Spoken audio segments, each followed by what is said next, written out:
I didn't believe Bruce Lee was as good as he is in his films. So he hit me and I fell onto the sofa with millions of people watching it. I get asked about Bruce Lee all the time, and I can tell you that his sidekick was spectacular. For most of the 20th century, the martial arts world lived behind closed doors.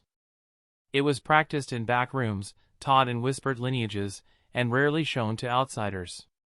Then a 23-year-old immigrant from Hong Kong walked onto a stage in Southern California and, in a matter of minutes, made the impossible look casual. Almost everything people say about Bruce Lee today sounds like exaggeration, the kind of story that grows a little taller every time it's retold. But when you go back to the actual record, the interviews, the biographies, the people who were standing in the room, something strange happens. The stories don't shrink. Some of them turn out to be even stranger than the legend. This is the story of the moments that built the myth of Bruce Lee, and what actually happened when the myth met reality. The place to start is Long Beach, California, August 1964. Martial arts choreographer and promoter Ed Parker had organized the first ever Long Beach International Karate Championships, and he invited a young, largely unknown kung fu instructor to give a demonstration.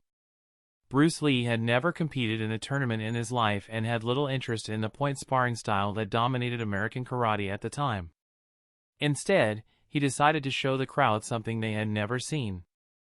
He performed push-ups using only 2 fingers on each hand, index and thumb, lowering his entire body weight onto 4 points of contact and pressing back up without so much as a wobble. It wasn't a trick of leverage or a shallow range of motion. People in the audience who had spent years training their hands on makiwara boards and gripping tools stared in disbelief, because nothing in their training had prepared them to see it done that casually, in front of a crowd, as a warm-up act for what came next. What came next was the 1-inch punch. Lee asked a training partner named Bob Baker to stand in front of him, and he placed his right fist about an inch from Baker's chest. There was no wind-up, no visible chambering of the arm. He simply drove the punch forward from that impossibly short distance, and Baker went backward over a chair that had been placed behind him for safety, landing on the floor as the room went quiet. Baker later said, in an account that has been repeated in multiple biographies of Lee, that he asked Bruce never to do that particular demonstration on him again, because the pain in his chest kept him out of work for days afterward. What made the punch remarkable wasn't just that it moved a grown man several feet.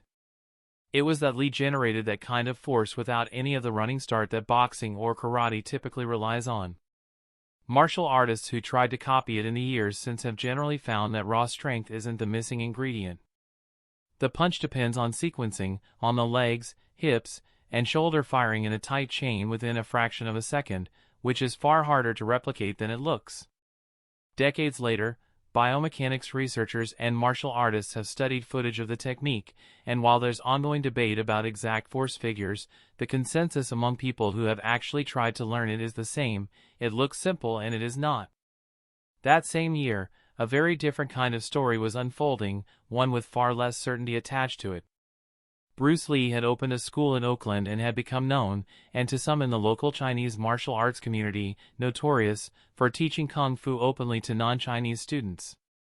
According to the most widely cited account, this broke with a long tradition of keeping Chinese martial arts within the community, and it drew the attention of a martial artist named Wong Jackman, a skilled practitioner of Northern Shaolin and other traditional styles. The exact origin of the conflict is disputed even today. Some accounts say Lee was formally challenged and told he would have to close his school if he lost. Others, including Wong Jackman's own later interviews, tell a different story, one where Lee had boasted publicly that he could beat any martial artist in San Francisco, and Wong simply answered the challenge. What is agreed upon is that the two men fought privately in Lee's studio in front of a small handful of witnesses, that the fight was short, and that both men later gave conflicting accounts of who actually won. There is no reliable film of it. Biographers who have tracked down every surviving witness still can't fully agree on what happened in that room. But there is one detail almost everyone who has researched the fight agrees on: Lee was unhappy with his own performance afterward, frustrated that the bout dragged on longer than he felt it should have and that his technique had felt clumsy under real pressure. That frustration is widely credited as one of the turning points that pushed him away from traditional Wing Chun forms and toward the more stripped-down, adaptable philosophy that would eventually become Jeet Kune Do. Whatever actually happened between Lee and Wong Jack Man that night, its aftermath reshaped how Bruce Lee thought about fighting for the rest of his life. 2 years after that private match, Bruce Lee found himself in front of Hollywood cameras for the first time, cast as Kato in the television series The Green Hornet. It should have been a straightforward job. Instead, it exposed a problem nobody on the production had anticipated. According to Lee's own later recollections and to accounts from people who worked on the set, the first footage of his fight scenes came back nearly unusable. Cameras at the time typically filmed at 24 frames per second, a rate built around the pace of ordinary human movement.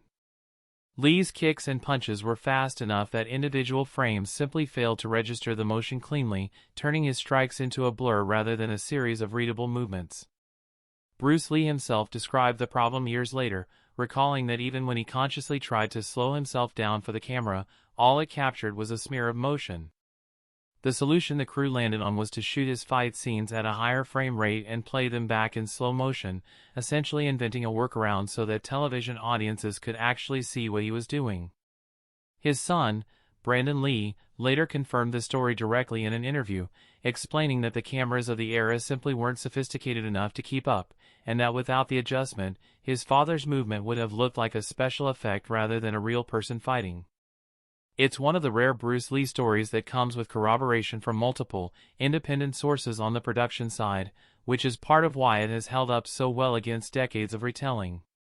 Not every chapter of Bruce Lee's story was a triumph, and one of the most serious setbacks in his life is also one of the best documented. In 1970, while training with weights, Lee was performing an exercise called the barbell good morning, bending forward at the hips with a loaded bar across his shoulders without first warming up properly. He felt an immediate, severe pain in his lower back. Doctors diagnosed a significant injury to a nerve in his lower spine and warned him that he might never perform martial arts at a high level again and possibly might not walk normally. He spent an extended period of time in bed, unable to train, at a point in his career when his entire identity and livelihood depended on physical performance. For a man whose public image was built entirely on invincibility, this was as close to a genuine crisis as his career would see. He used the enforced downtime to read extensively and to refine the philosophical and written side of what would become Jeet Kune Do, and he eventually did return to full training and filming, going on to make some of the most physically demanding performances of his career in the years that followed. It's a story that rarely makes the highlight reels precisely because it isn't flattering in the way a punch or a kick is, but it says as much about who Bruce Lee actually was as any demonstration of speed or power, because it shows a man forced to rebuild his own body from a position of real doubt. Around this same period, one particular story about Bruce Lee in Hollywood has taken on a life of its own, and it deserves to be told carefully, because the popular version and the documented version don't fully agree. For decades, the widely repeated claim was that Lee wrote and pitched a television series about a Chinese martial artist wandering the American Old West, that Warner Brothers rejected it because they didn't believe audiences would accept an Asian lead, and that the studio then turned around and produced almost the identical concept as the show Kung Fu, starring a non-Asian actor, David Carradine, in the role Lee should have played. This version of events was popularized largely through the memoirs of Lee's widow, Linda Lee Cadwell, and it became one of the most cited examples of how Hollywood sidelined Lee because of his race. More recent, deeply sourced biographical research, most notably Matthew Polly's biography of Lee, complicates the timeline. According to that research, the concept for Kung Fu actually originated separately from writer Ed Spielman, and the casting process for the show was already underway by the time Lee returned to the United States and became aware of it. Lee did audition for the lead role and was passed over, reportedly because producers doubted mainstream American audiences would accept his accent in a dramatic leading role.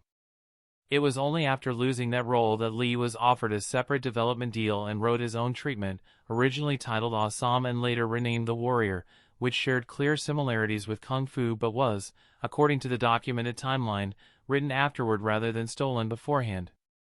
What remains true and undisputed, regardless of which version of the sequence is accurate, is that Lee was denied the leading role in a show built around exactly the kind of character he could have played better than anyone alive, and that the disappointment was real enough that he left Hollywood for Hong Kong shortly afterward, a decision that changed the direction of his entire career. That departure turned out to be the making of him. In Hong Kong, working with far more creative control than any American studio had offered him, Lee starred in, choreographed, and eventually directed a string of films, including The Big Boss, Fist of Fury, and Way of the Dragon, that turned him into the biggest movie star in Asia. Those films gave him leverage to finally negotiate a true creative partnership with a Hollywood studio, resulting in Enter the Dragon, a co-production between Warner Brothers and a Hong Kong studio that gave Lee input over the fight choreography, the pacing, and the tone of the entire film. Released in 1973, it became a global commercial success and remains one of the most influential martial arts films ever made, finally putting a Chinese lead at the center of a major Western action picture rather than in a supporting role.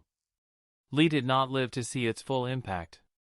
He died just weeks before the film's premiere, at the age of 32, from a swelling of the brain that doctors linked to a reaction to medication. The full scope of what he might have gone on to do was cut short at the exact moment his career was reaching its peak.